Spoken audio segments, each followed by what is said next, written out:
Yes. So are the stiff solvers like less accurate? Are the stiff solvers less accurate? It depends. For example, if you dark ODE one, I remember there is 11315I 15S. For example, let's look at this one.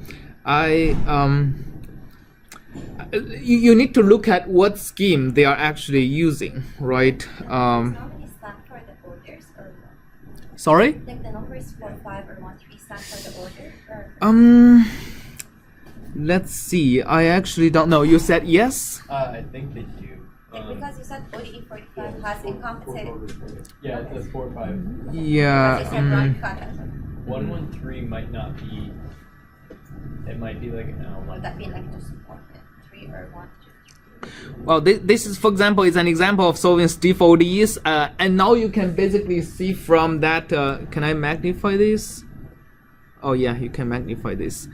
You can now start to see from the system they are giving as an example why is the system stiff, right? So there is this this term and this term. If you don't have this term, what system do you get? Actually, can you recognize this? If you don't have this 1,000 term. Is it e to the minus lambda t, e to the minus t? No, remember this is dy1 dt equal to y2. dy2 dt equal to minus y1, right? So dy1 dt equals minus y1. Oh no, it's a pendulum.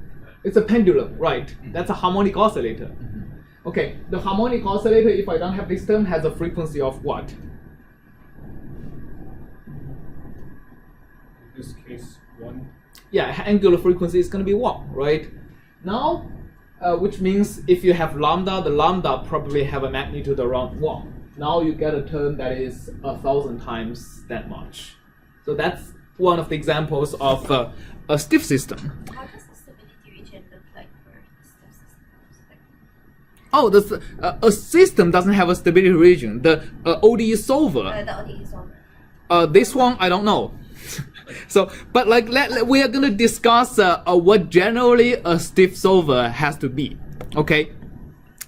So, now let's go to the last slide I want to talk about today. Is now what are the ultimate criterion for ODE solver?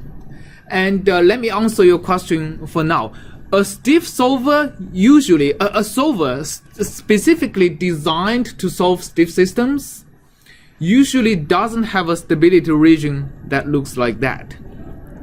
It usually has a stability region that looks somewhat like that. What does that mean? It compensates. Okay, can somebody look at this and see? Actually, what I'm drawing probably is not what you think I'm drawing. The stability region of a stiff solver is usually this region. If you think I'm drawing this region because the stability region is this, then you're wrong. Okay? The stability region of a stiff ODE solver is usually like all the space outside a small region in the complex plane. And a scheme like that, specifically a scheme whose stability region actually encompasses the whole left-hand side of the imaginary axis, is the number one property we want out of a stiff ODE solver. And it's actually proven to be impossible unless it's an implicit scheme. What does that mean? Okay, we sorry? Does it mean no explicit expressions? It means no explicit expression. Let me give you what it means by implicit scheme.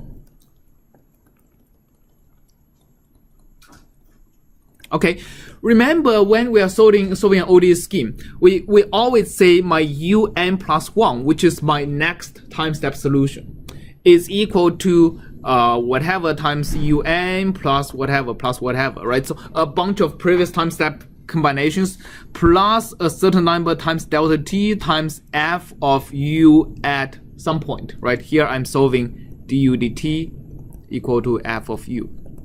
An implicit scheme have the f of u evaluated at n plus 1.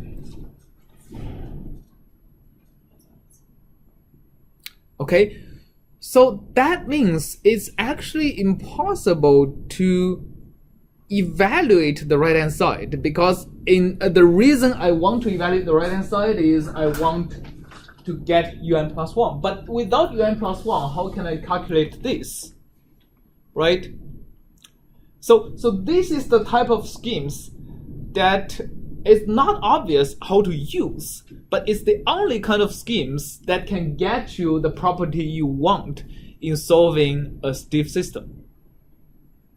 If you not allow this f to be evaluated at your next time step, then it's impossible to get the whole left region covered by a stability region. I forgot the proof, but trust me, it's proven to be true.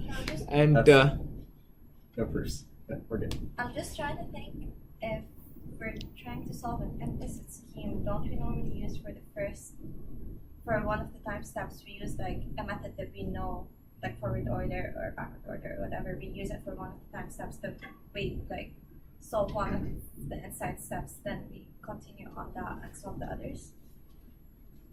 Sorry, I didn't understand. Because it's implicit, so it depends on itself. Yeah. Don't we use, for one of the time steps, we have to use one of the methods that we normally know before, like forward order or so, to start solving? No, that will not make it stable. You have to have this un plus 1 to be the same as this un plus 1. All right. So let me actually now start to talk about how do you actually do that. How do you actually use formulas like this? It's actually clear how do you analyze accuracy of schemes like that, right? You simply do Taylor series expansion at un plus 1 as opposed to un, right?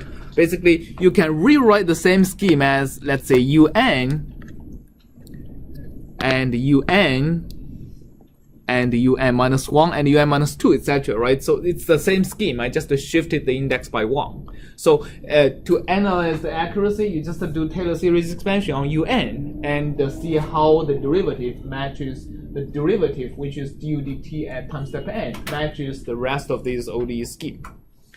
But how do you actually use this?